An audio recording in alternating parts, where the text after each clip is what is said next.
nova, doce nova, vem dos lábios do Senhor, escutai com alegria. Deus é luz, Deus é amor, luz divina resplandece, mostra o triste pecador, que na cruz estão unidos a justiça e o amor. Fala aos corações feridos, mostra-te, Deus Salvador, e sem fim proclamaremos: Deus é luz, Deus é amor. Grata nova, doce nova, vem dos lábios do Senhor, escutai com alegria. Deus é luz, Deus é amor. Glória a Deus. Aleluia. Vamos ficar de pé para receber o servo do Senhor. Glória a Deus. Aleluia. Glória a Deus. Glória a Deus. Soberano Deus, maravilhoso Pai, Deus de glória e poder. Pai, aqui está o teu povo, Senhor, que veio ouvir a tua palavra, Senhor. Os teus servos, Senhor da glória. Fala conosco, Senhor, que nós venhamos sair daqui renovados nesta noite, Pai. Aquele que chegou triste, cabisbaixo, fadigado, que venha sair daqui, Pai, feliz, cheio da tua presença, Pai, em nome de Jesus. Amém. Receba o servo, Senhor, com palmas para Jesus.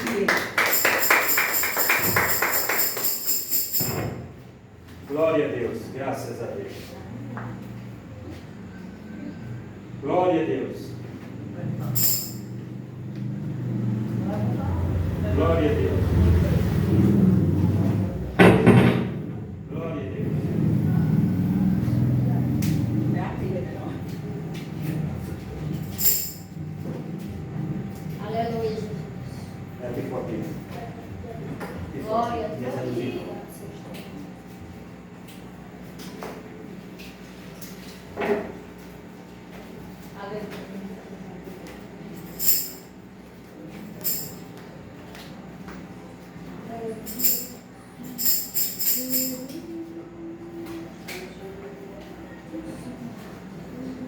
Glória.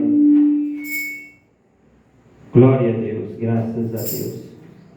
Bendito seja o nome daquele que vive e que reina para todos sempre. Deus abençoe, meus amados. Aceitem a paz de Cristo, os nossos irmãos do nosso canal no YouTube, Palavras de Vida, da nossa página no Facebook, Jesus Fonte de Vida. Hoje é noite de palavra rema, palavra revelada da parte de Deus para os nossos corações. A palavra está em Apocalipse, capítulo 3, livro das revelações, mais conhecido como Apocalipse, capítulo de número 3. Bendito seja o nome daquele que vive e que reina para todos sempre. Eu vou ler apenas 2 versículos, que é o versículo 7 e o versículo 14. Diz assim: e ao anjo da igreja que está em Filadélfia, escreve: isto diz o que é santo, o que é verdadeiro, o que tem a chave de Davi, o que abre e ninguém fecha, e fecha e ninguém abre. 14. E ao anjo da igreja que está em Laodiceia, escreve: isto diz o Amém, a testemunha fiel e verdadeira, o princípio da criação de Deus. Somente até aí, oremos. Deus, a tua palavra foi lida. Fala comigo nessa noite, Senhor. Fala com meu irmão, fala com a minha irmã. Fala conosco, Santo Deus, para a glória do teu nome. Se revela de uma forma profunda, se revela de uma forma extraordinária. O querer é teu, o efetuar é teu. É para a tua glória, Deus, para o teu louvor e para a tua adoração. Nos admoesta nos exorta. Deus, chama a nossa atenção nessa noite, Pai, para que nós possamos ser mais santos. Deus, nos liberta daquilo que não te louva, não te adora, não te glorifica. Aquilo que há em mim que não te exalta, Pai, que eu venha me libertar. Aquilo que há no meu irmão, na minha irmã, que não te exalta, não te glorifica, que ela venha se libertar, que ele venha se libertar, porque a tua palavra diz que aquele que é santo se santifique mais. E o Senhor tem nos chamado nesses últimos dias, Pai, para uma vida santa, uma vida separada, distanciamento do pecado, daquilo que não te adora, não te exalta, não te glorifica. Toma o primeiro, toma o último lugar, Senhor, no culto dessa noite. Encha-nos do teu Espírito Santo, encha-nos da tua presença. O querer é teu, o efetuar é teu, o operar é teu, Senhor. Está aqui a nossa vida, está aqui os nossos corações e a nossa mente. Opera conforme o teu querer e conforme a tua vontade, para a glória do teu nome. Em nome de Jesus Cristo, teu Filho querido, nós te oramos, nós te pedimos e nós te agradecemos, meu Pai. Amém, amém, amém, Jesus querido. Se puder aplaudir, o Senhor vai ser ouvido.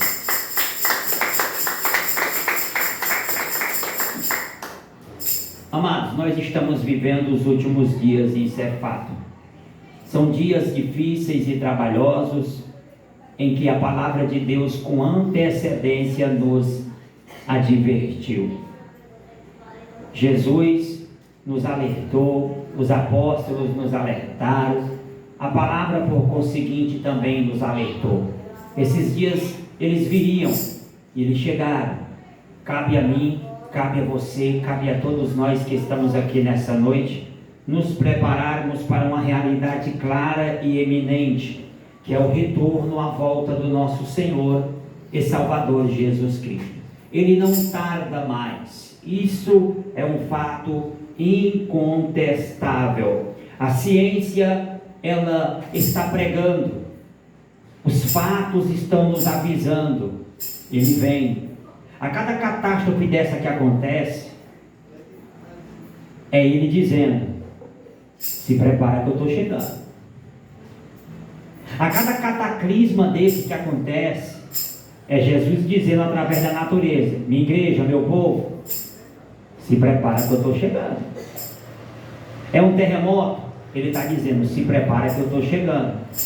É uma inundação de proporções imedíveis, como aconteceu agora no Rio Grande do Sul, ele está dizendo: se prepara que eu estou chegando. Queridos, só vai ficar quem quer ficar. Só vai perder a salvação quem quer perder a salvação. Porque nós estamos sendo advertidos. Chegamos ao ponto mais baixo na degradação moral. A imoralidade tornou-se algo natural. A ética foi assassinada. A moral não existe mais. Decência, pudor, são palavras que ficaram no passado. Triste é aquele que quer hoje falar sobre prudência, sobre pudor, decência. Isso daí é algo que não adianta mais falar, segundo a tese daqueles que estão falando aí hoje. Só que a igreja que está esperando a volta de Cristo, ela sabe dessa realidade. Ela sabe. Jesus deixou bem claro que quando estivesse próximo à vinda dele, aconteceria alguns sinais. E dois sinais se destacam. Ele disse que a iniquidade aumentaria. Eu pergunto e os irmãos me respondem: a iniquidade porventura não aumentou? E o segundo é: o amor esfriaria. Falar de amor hoje é algo raro, porque a cada dia que passa os homens estão mais frios e calculistas. O amor de muitos esfriaram. Escatologicamente falando, eu quero falar aqui nessa noite sobre duas igrejas. Quantas igrejas? Eu quero falar sobre a igreja que sobe e a igreja que fica. Eu quero te perguntar, qual delas você é? Você é Filadélfia, a igreja que sobe, ou você é Laodiceia, a igreja que fica? Essas igrejas são aí a bala. Essas igrejas são as igrejas do fim. Se nós for traçar aqui um paralelo entre essas duas igrejas, nós vamos perceber o quanto essa palavra é fiel. Porque, queridos, a primeira igreja, que é a igreja que sobe, de Filadélfia, ela tinha algumas características que de imediato corta qualquer justificativa, qualquer desculpa, qualquer argumento frívolo, rasteiro, superficial de muitos crentes que querem arranjar uma desculpa para o pecado. Porque a igreja de Filadélfia era uma igreja que tinha, diga comigo, ela tinha pouca força. Ela era pobre financeiramente. Ela não tinha recursos. Tendo pouca força, guardastes a minha palavra. Aleluia, Deus. Está vendo aí? Ela tinha pouca força. Ela não tinha recurso. Não tinha. Mas ela, mesmo no meio de uma assídua perseguição, ela consegue guardar a palavra e não negar o nome. A igreja do amor fraternal. Essa igreja aqui, a igreja de Filadélfia, ela não é a igreja do amor filosófico. Pastor, o que é uma igreja do amor filosófico? É uma igreja que prega o amor apenas no campo das palavras. Campo das palavras. A igreja de Filadélfia é a igreja do amor operante, o amor atuante. Ela pregava não apenas através das palavras, ela pregava através das atitudes. E ela não olhava para as suas limitações, porque se eu for olhar para as minhas limitações, eu não vou fazer nada. Se você for olhar para as barreiras, para as dificuldades, para as limitações, você não vai fazer nada para o reino de Deus. Nós estamos vivendo os últimos dias, e nós precisamos nos despertar e fazer alguma coisa para Cristo, enquanto é dia. A noite vem, e de noite ninguém pode trabalhar. A noite que a palavra de Deus fala aqui é um momento crítico. É um momento crítico, pode simbolizar as portas se fechando para nós pregar a palavra. E quer ver uma coisa? Se porventura isso acontecer, das portas se fechar para nós pregar a palavra, de lançarem uma lei, que eu acredito que não é difícil, ver que a situação se encontra, lançarem uma lei para impedirem de nós pregar a palavra. Você sabe quem é os primeiros que vão se tornar finos demagogos? Argumentar? São aqueles que não faziam nada. Os que vão ficar se reclamando, se maldizendo. Ah, como eu queria pregar o evangelho. Ah, como eu queria evangelizar. Ah, como eu queria pregar num culto campal. Sabe quem é que vai ficar se reclamando? Não é quem fazia. Porque quem quer arranja um jeito. Quem não quer arranja uma desculpa. Experiência vivida. Experiência vivida. A igreja de Filadélfia não arranjava desculpa. Não. Por isso que ela é a igreja do amor atuante, o amor prático.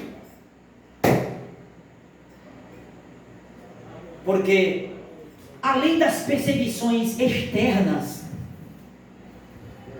ainda tinha as perseguições problemas exteriores, os problemas de fora, aqueles que perseguiam de fora, e tinha os que perseguiam de dentro. Mas mesmo assim, ela viu a porta que foi aberta, porque ele disse: eu abri uma porta diante de ti. Os expoentes da teologia da prosperidade pegam essa palavra aqui e interpretam de uma forma errônea, trazendo ela para a prosperidade. Está vendo aí? Deus abriu aí uma porta de prosperidade, só que essa porta aqui, que é relatada em Apocalipse capítulo 3, é a porta do Evangelho. É a porta da pregação da palavra. É a porta das missões que Deus abriu para a igreja de Filadélfia, para que ela pregasse a palavra. E ele disse: foi eu que abri, ninguém pode fechar.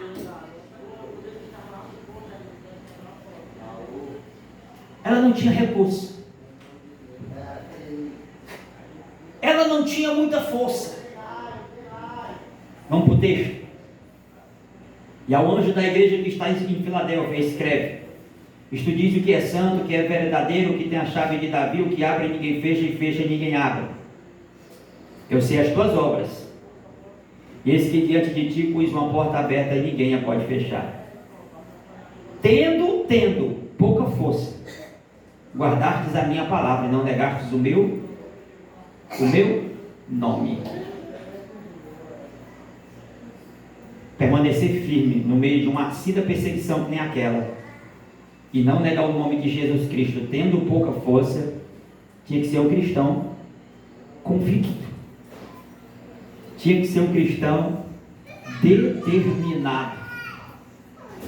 Queridos, nós temos essa escolha aqui, nessa noite. Nós podemos ser Filadélfia, a igreja que é antagônico a Laodiceia, pobre. Laodiceia era uma igreja rica, abastada. Estava faltando era liga para amarrar, porque dinheiro tinha. Pomposa, elegante. Só que esta igreja, sendo rica financeiramente, abastada financeiramente, tendo as ferramentas que ela tinha, os recursos que ela tinha, era uma igreja que se encontrava em uma estagnação espiritual detestável diante de Deus. Ela era a igreja da prata e do ouro, mas era a única igreja. A igreja de Laodiceia é a única igreja que não recebe um elogio do Senhor Jesus Cristo. Irmão, nem que seja uma coisa boa, nós temos. Tem ou não tem? A igreja de Laodiceia não recebe um elogio, só recebe repreensões. Porque ela era rica. Em Laodiceia era fabricado um colírio raríssimo, que tinha um poder de curar pessoas que estavam quase cegas. Em Laodiceia era fabricado uma lã extremamente cara, lã negra. Mas mesmo assim, fabricando um colírio raríssimo, o Senhor Jesus Cristo diz: ei, tu está cego. Tu está cego.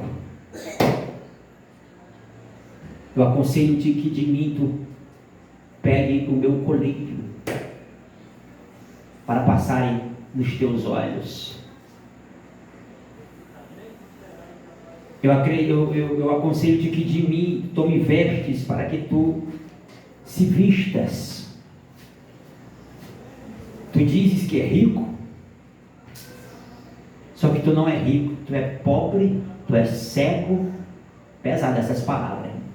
Pobre, cego, miserável e nu. Olha aí. Que repreensão pesada, irmão. Pobre, igreja rica, sim ou não?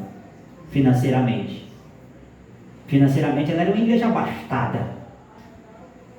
Tem pessoas que têm tantas ferramentas, tantos recursos, irmãos, tantas condições para fazer o bem, para ajudar, para pregar a palavra, para evangelizar, mas não faz nada. Não faz nada. Aí tem pessoas que não tem praticamente nada, mas o pouco que tem se torna muito, porque ele vai lá e faz, ele vai lá e ajuda, ele vai lá e partilha. E ali Deus vai multiplicando, Deus vai abençoando, Deus vai prosperando. Porque o problema da igreja de Laodiceia é que era uma igreja meio termo. E o que é uma igreja meio termo, pastor? Ela não era quente e nem era fria. Irmão, é o pior, irmão. Pior. Você sabia disso? Pior do que um afastado que está no mundo. É um crente morto dentro da igreja. É pior, pastor? É pior. É pior. Porque ele está morto, mas não reconhece que está morto. Se encontra num estado de mornidão espiritual, mas não aceita que está no estado de mornidão espiritual. Olha as palavras do anjo da igreja de Laodiceia. Olha o que ele diz. Eu vou falar aqui primeiro o que o Senhor Jesus Cristo falou, depois eu sigo falando o que o anjo da igreja de Laodiceia diz. Eu sei as tuas obras, que nem és frio e nem quente. Tomara que foras frio ou quente. Assim, porque és morno e não és frio nem quente, vomitar-te-ei da minha boca. Como dizes, olha o que ele dizia, olha o que o anjo da igreja de Laodiceia dizia: rico sou. Olha a soberba desse anjo. Rico sou. Vamos lá. E estou enriquecido, e de nada tenho falta. Olha o que o Senhor Jesus Cristo vai dizer para ele: não sabes que és um desgraçado. Eita, a minha Bíblia aqui pega pesado. Eita, Jesus. E não sabes que és um desgraçado, miserável, pobre, cego e nu. Que repreensão dura, meu irmão. Desgraçado, pobre, cego e nu. Pensava que tinha, mas não tinha. Pensava que podia, mas não podia. O morno espiritual, para ele está abalando, irmão. Para ele está lá em cima. Foi preciso o Senhor Jesus Cristo ir lá e arrancar as escamas dos olhos do anjo da igreja de Laodiceia. Porque ele pensava que fazia e acontecia. Porque ele pensava que estava bem. A situação lá em Laodiceia estava tão sério, que o Senhor Jesus Cristo disse: ei, rapaz, eu estou na porta batendo, ó. Vocês não estão escutando, não? Eu quero entrar. Ei, se alguém está batendo em uma porta, é porque a pessoa está do lado de fora.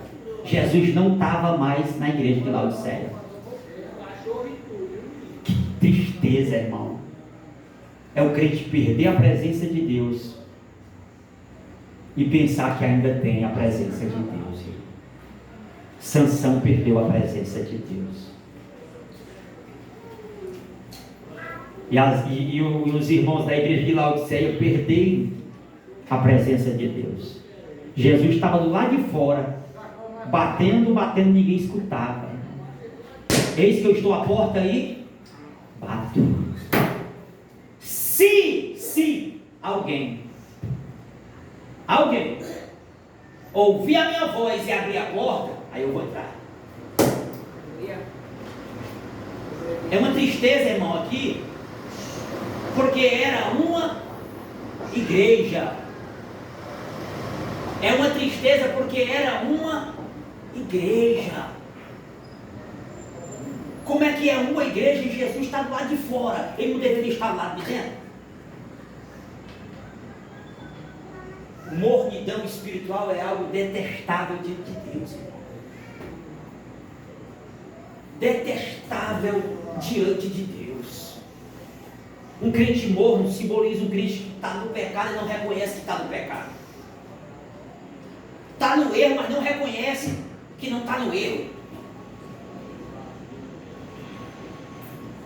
Que o Santo de Israel me desperte, te desperte nessa noite, para nós revermos os nossos conceitos, reavaliarmos as nossas atitudes e olhar cada um de nós para si mesmo e perguntar: quem sou eu? Quem é você? Você é Laodiceia ou você é Filadélfia? Você é daquele que vai subir ou você é daquele que vai ficar? Você é um crente que, tendo pouca força, você se esforça, faz a sua parte, sem arranjar desculpa, procurando arranjar uma solução? Ou você é daquele igual os irmãos da igreja de Laodiceia, que tendo recurso, tendo condição, tendo facilidade, mesmo assim estava numa estagnação espiritual terrível, que não percebia que o mestre dos mestres, o Senhor das igrejas, o Senhor da igreja estava batendo lá de fora e eles não ouviam a voz do mestre para abrir a porta. Eles não ouviam a voz do mestre. O pecado deixa o crente cego, surdo, cego para não ver, surdo para não escutar a voz de Deus. E nós estamos vivendo nesta época. Essas duas igrejas estão aqui, Laodiceia e Filadélfia. Só que só uma vai subir. Só uma. Os de Laodiceia só vão subir aqueles que se converterem, aqueles que se arrependerem e buscarem às pressas o perdão de Deus, para que assim Ele restaure. A oportunidade, a chance. É só se arrepender. É só buscar o arrependimento, buscar o perdão de Deus. Deus perdoa, Deus restaura, Deus renova. O que nós não podemos aceitar é ficar em uma situação de estagnação espiritual.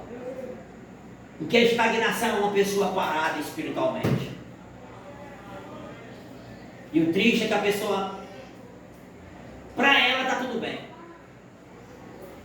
para ela está bom, está bom, só que está morto. Você já tentou tomar alguma coisa morta? É ruim, né? É ruim. Tem mães que ainda hoje faz isso. A criança está querendo vomitar e não consegue, hein? Dá uma águazinha morna para ele que ele vomita, né? Eu cheguei a ver isso. Rapaz, o menino está com ânsias de vômito, querendo vomitar, comer comida que está fazendo mal. Dá uma águazinha morna para ele que ele vomita. Porque a mornidão provoca isso, a vontade da pessoa vomitar. E quem vomita está com nojo.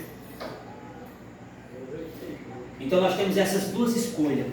Ou nós somos Filadélfia, ou nós somos Laodiceia. Quisera eu que nós sejamos Filadélfia, a igreja do amor operante, a igreja do amor atuante. Pode ser que não tenha muito recurso,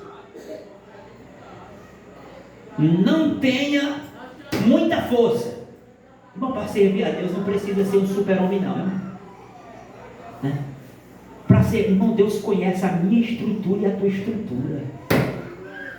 Sim ou não? Deus conhece. Então, para servir a Deus não precisa ser um super-homem, porque Ele me conhece, Ele te conhece. Ele só quer que você dê o seu melhor, Ele só quer que você se entregue, se doe